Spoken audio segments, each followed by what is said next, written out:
பிரியமானவர்களே, இயேசு கிறிஸ்துவின் இணையற்ற நாமத்தில் உங்களை வாழ்த்துகிறேன். இந்த மன்னாட்டுடைய டெய்லி பாட்காஸ்டை கேட்கிற உங்கள் ஒவ்வொருவரையும் கர்த்ததாமே ஆசீர்வதிப்பாராக.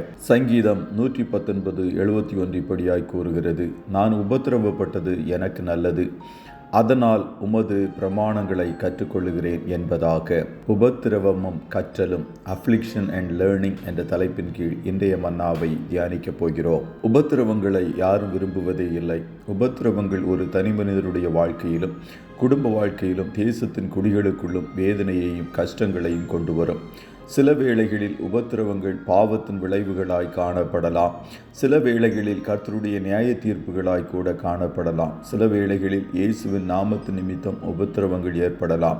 சில வேளைகளில் உபத்திரவங்கள் யோபுவின் வாழ்க்கையைப் போல தேவ திட்டத்தின் ஒரு பகுதியாய் கூட காணப்படலாம். சில வேளைகளில் சாத்தானுடைய தாக்குதலாய் கூட இருக்கலாம். பேதுருவையும் மற்ற சீஷர்களையும் கோதுமையை சுளகினால் புடைக்கிறது போல சாத்தான் புடைக்கிறதற்கு இயேசுவிடம் உத்தரவு கேட்டுக்கொண்டான் என்று லூக்கா 22:31 எழுதப்பட்டிருக்கிறது. ஆனால் கர்த்தருடைய பிள்ளைகளுடைய வாழ்க்கையில் வருகிற உபத்திரவங்கள் நன்மைக்கு ஏதுவாய் முடியும்.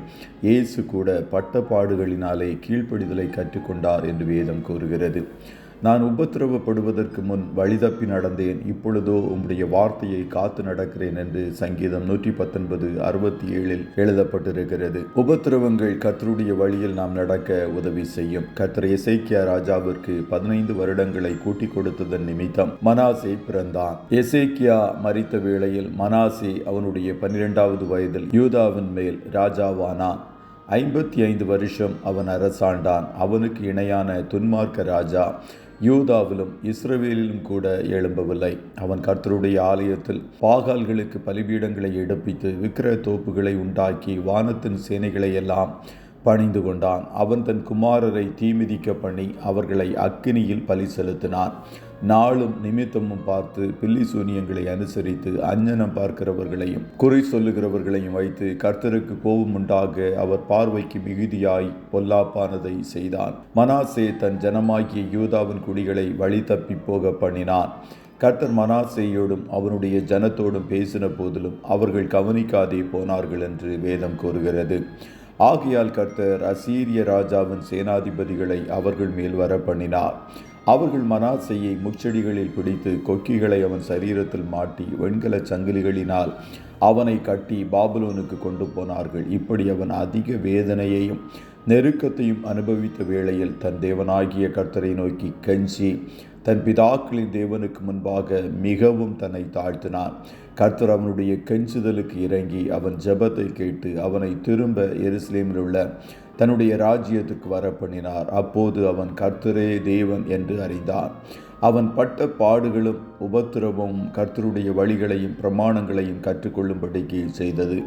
அவனை மறுபடியும் புதுப்பித்தது. ஆகையால் கர்த்தருடைய பிள்ளைகளே, உபத்திரவங்களை கண்டு சோர்ந்து போகாதிருங்கள். ஒருவேளை உபத்திரவங்கள் நம்முடைய மீறுதல்களின் நிமித்தம் வந்தது என்றால் கர்த்தரிடம் உடன் திரும்ப வந்து விடுங்கள்.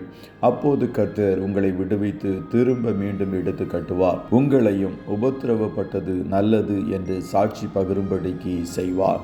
கர்த்ததாமே உங்கள் ஒவ்வொருவரையும் ஆசீர்வதிப்பாராக. ஜெபம் செய்வோமா?